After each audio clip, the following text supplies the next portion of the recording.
Authors of the world, welcome to New York City, the publishing capital of the world, the home of the biggest publishers in the world.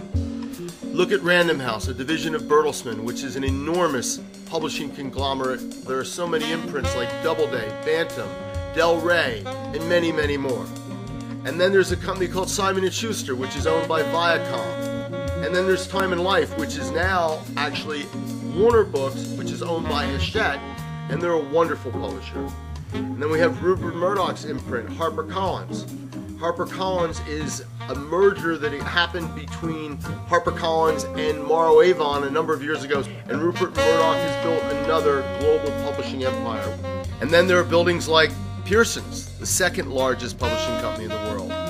Pearson has companies here like Viking, Penguin, Dutton, and on and on and on. And then there's a little company called St. Martin's Press, which is housed in the world-famous Flatiron Building, the first high-rise in New York City. They are a sister company to Henry Holt, Tor, Farrar, Straus & Giroux, W.H. Freeman, The Scientific American, and they're owned by von Holtzbrinck. Welcome to the New York publishing community.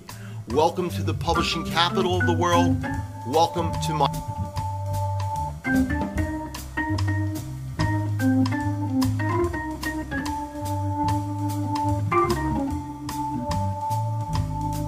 Hello, my name is Peter Miller. I'm in New York, in my New York offices, and behind me is a case filled with lions that I've collected from around the world. Each one of these lions has a special spirit in it because an artisan designed it, the same way you might write a book.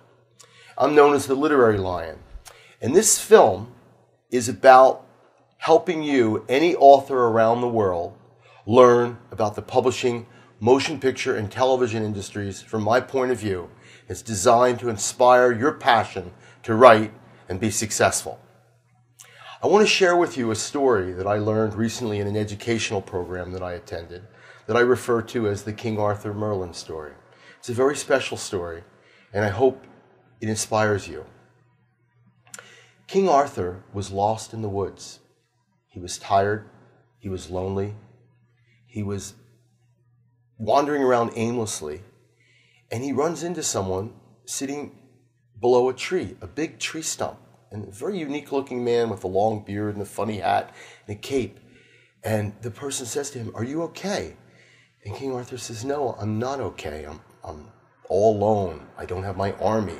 I'm tired. I'm hungry. I'm weary." And this man says, "Well, how would you like to come to my house?" And King Arthur says, "That sounds like a very good idea."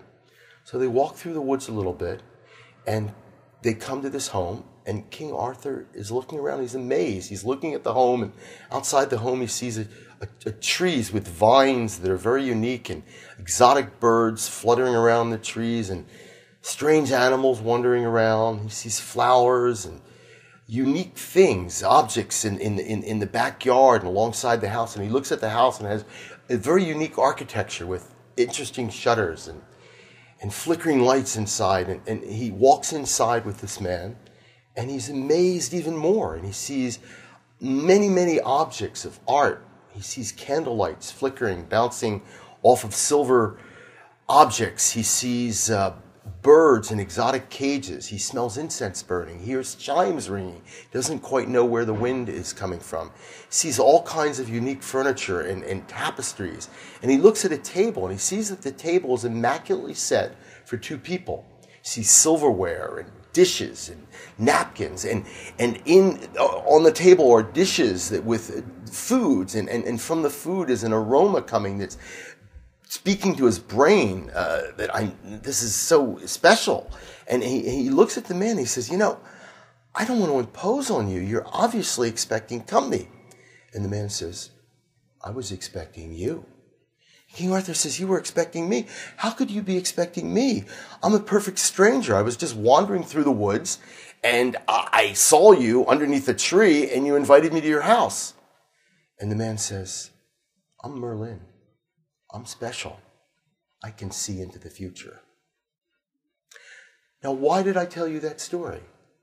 I told you that story because you too can see into the future. And if you just think about the concept of putting yourself 2 or 3 years away from now and looking back at your past and putting in your life what you want to see in your life, a published book, a review in the New York Times, a podcast, a radio interview, television interviews, a produced movie, a screenplay that was auctioned off in Hollywood that a famous director, a star, wants to be involved with. If you create your life looking back at your past, as opposed to being stuck in your past looking at your future, you can create a life with endless possibilities. I want to dedicate this film to my beautiful and brilliant daughters, Lizanne and Margot. I wanted to make this movie primarily to share with you what your daddy's been doing all your lives. My work with authors and developing intellectual properties and movies. And I wanted to thank you for being in my life. I also wanted to make this movie for the some 15 million aspiring writers that exist in America today, in the hopes that the film would inspire you and help you in some way and guide you towards more success in your career faster. We published 172 some thousand books in this country in 2005, and of those books, approximately 50% of them were reprints. So that means there were only 86,000 original new books published in this country for some 300 million people.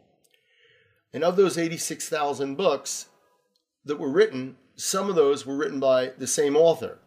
So if you do the math, it's less than 86,000 original new books. And if there were 15 million people that wanted to write books in that year, and only 86,000 got published, you can do the math. It's a little over 0.5% of the people that want to get published are getting published.